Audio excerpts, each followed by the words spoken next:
Vous mettez les amis, salut, c'est Sébastien sur Actualia on YouTube et www.actualia.fr. Alors aujourd'hui sur la chaîne Informity Media, on va parler d'architecture et d'architecture de processeurs et donc de cartes mères.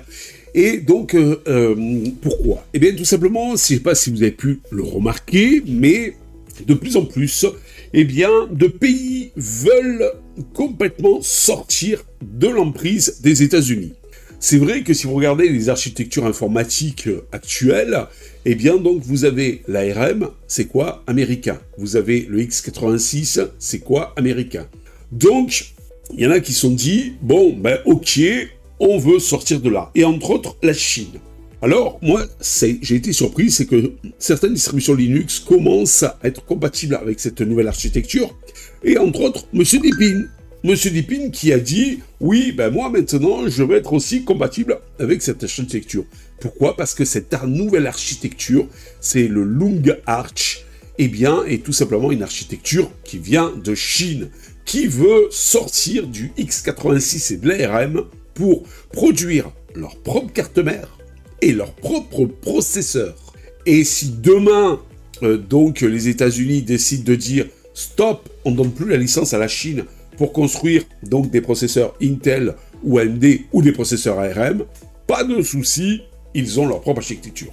Ah, donc, tout ça pour vous dire aussi que cette fameuse architecture qui est la Long Arch est une architecture déjà utilisée en Chine par, donc, en fait, toute l'administration chinoise. Mais alors, c'est quoi?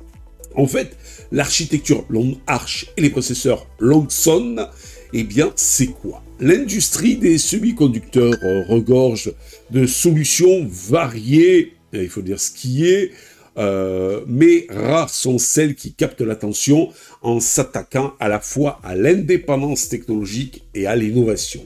C'est en fait dans ce contexte que se distingue Long Arch, une architecture de jeu d'instruction ISA, développée en Chine. Donc on est plus sur un jeu d'instruction x86 ou ARM. Et les processeurs Longson qui l'exploitent. Ces technologies visent à offrir une alternative compétitive aux architectures bien établies comme x86, Intel AMD et ARM. Donc, découvrons ce qui se cache derrière le Long Arch et les ambitions des processeurs Longson. Contexte et origine de Long Arch. Long Arch est une architecture de jeu d'instruction développée par la société chinoise Longson Technology Corporation, anciennement connue sous le nom de Gunson. Fondée en 2001, cette entreprise s'est donnée pour mission de réduire la dépendance de la Chine vis-à-vis des technologies étrangères dans le domaine des processeurs. Un enjeu stratégique à l'heure de la guerre commerciale et des restrictions technologiques. Au fil des années, en fait, Longson a produit plusieurs générations de processeurs basés sur des ISA existants, notamment MIPS. Cependant, à partir de 2021, Longson a introduit Long Arch comme une architecture entièrement développée en interne avec pour objectif de s'émanciper des licences et des dépendances tierces. Voyez par là principalement celle des États-Unis.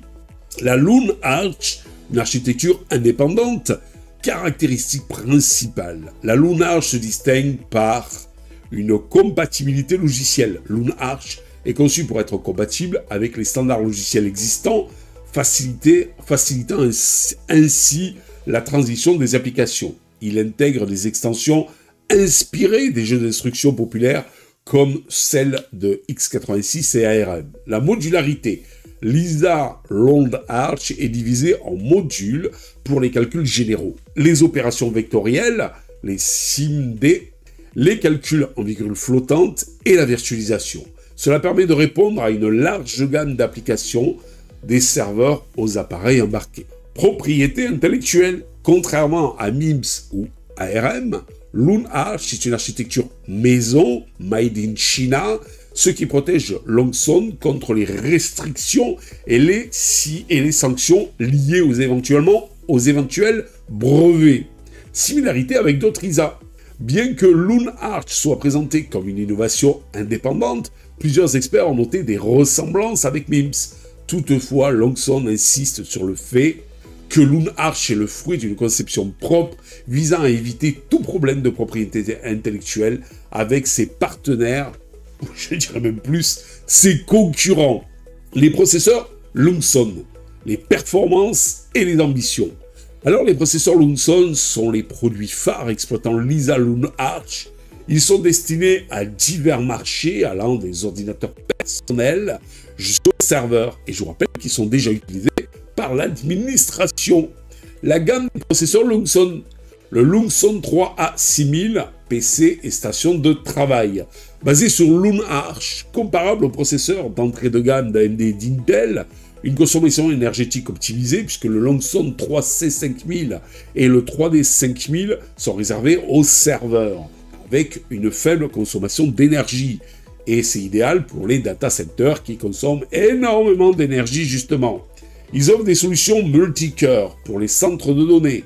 Ils supportent des configurations jusqu'à 64 cœurs grâce à l'interconnexion propriétaire développée par Lungson, le Lungson 2K embarqué. Ils ciblent les appareils IoT et embarqués grâce à leur faible consommation énergétique et leur intégration simplifiée. Applications. Les processeurs Lungson sont déployés dans plusieurs secteurs en Chine. L'administration publique. Pour éviter les risques de surveillance ou de dépendance envers des technologies étrangères, eh bien, donc l'administration publique utilise cette nouvelle technologie Made in China. Les industries militaires, là où la sécurité et le contrôle total des systèmes sont essentiels. Ils utilisent aussi cette nouvelle architecture Made in China. Les entreprises technologiques, notamment dans les solutions cloud et les infrastructures critiques, utilisent aussi pareil.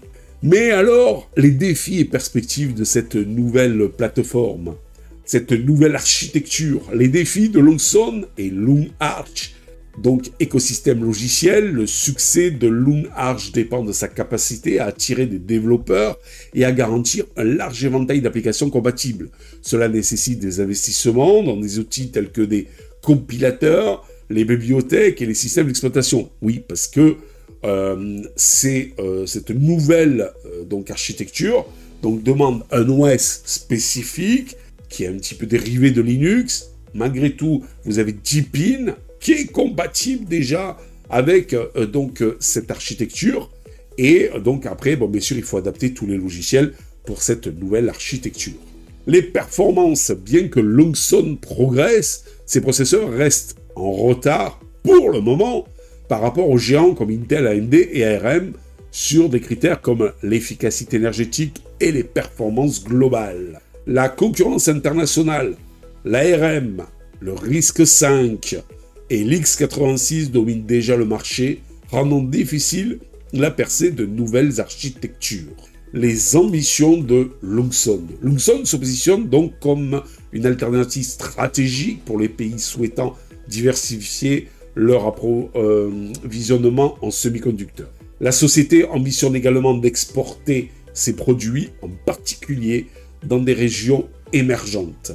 Pour conclure, Loon Arch et les processeurs Lungson symbolisent les efforts de la Chine pour atteindre une indépendance technologique dans un secteur hautement stratégique. Mais quand on voit, malgré tout, le nombre de personnes qu'il y a en Chine, imaginez-vous que tout le monde se mette à cette nouvelle plateforme, cette nouvelle architecture, eh bien, donc, en fait, je pense qu'il y a un marché que tout le monde aimerait prendre, par exemple, pour faire des applications spécifiques, éventuellement pour la Chine, pour les Chinois, et pour, donc, ces plateformes.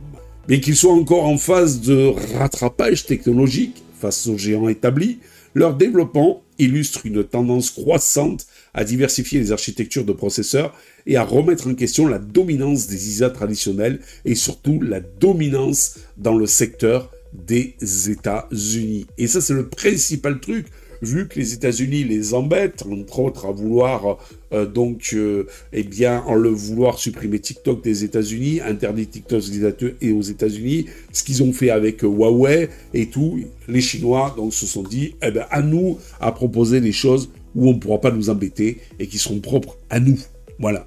Le succès de cette initiative dépendra de la capacité de Lungson à améliorer ses produits, à bâtir un écosystème logiciel robuste et à s'imposer dans des segments de marché clés. Pour l'instant, Loon Arch reste une solution prometteuse dans un monde où l'innovation et la souveraineté technologique deviennent des priorités. Ben oui, parce que, comme je vous ai expliqué, donc en fait, dans une vidéo, si vous voulez, à l'heure actuelle, il y a plusieurs formes de guerre entre les pays. Il y a des guerres économiques, il y a des guerres technologiques, il y a des guerres normales. Les guerres normales, c'est un peu comme l'Ukraine et donc la Russie. Les guerres technologiques, c'est un peu les cyberattaques que vous avez de tous les côtés. Et puis les économiques, où on vous dit, eh ben ok, on va vous monopoliser le pays parce qu'on ne vous attribue plus la licence, par exemple, pour utiliser nos processeurs. Ce qui veut dire que tous les anciens processeurs, par exemple la Chine pourrait les utiliser s'il y avait ce type de sanctions, mais tous les nouveaux processeurs Intel, AMD, ARM, ils ne pourront plus les utiliser. C'est pour ça qu'ils créent donc en fait leur propre structure. C'est tout aussi simple que ça. Voilà. J'espère que vous avez aimé cette petite vidéo. N'oubliez pas le petit pouce en l'air, n'oubliez pas de vous abonner. Tout ça pour nous encourager dans cette belle aventure multimédia.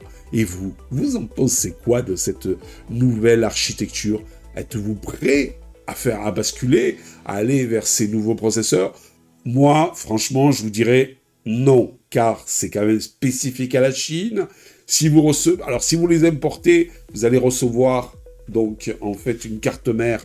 Une carte mère qui sera standard au point de vue connecteur, donc sans problème. Mais donc vous pouvez brancher vos SSD, la mémoire en DDR4 et tout, il n'y a pas de problème. Mais le socket est spécifique à ce type de processeur. Et en plus, le BIOS sera complètement tout en chinois. Voilà. Avis aux amateurs, et un processeur qui n'est pas encore super évolué, faut compter dans les 500-600 € avec sa carte mère. C'est pas encore donné, toute cette histoire. Bon, vous allez me dire, c'est parce qu'il y a les frais de douane, les frais de scie, les frais de transport, enfin, les frais, quoi. Voilà. Allez, je vous dis à bientôt. Ciao les amis, bye bye.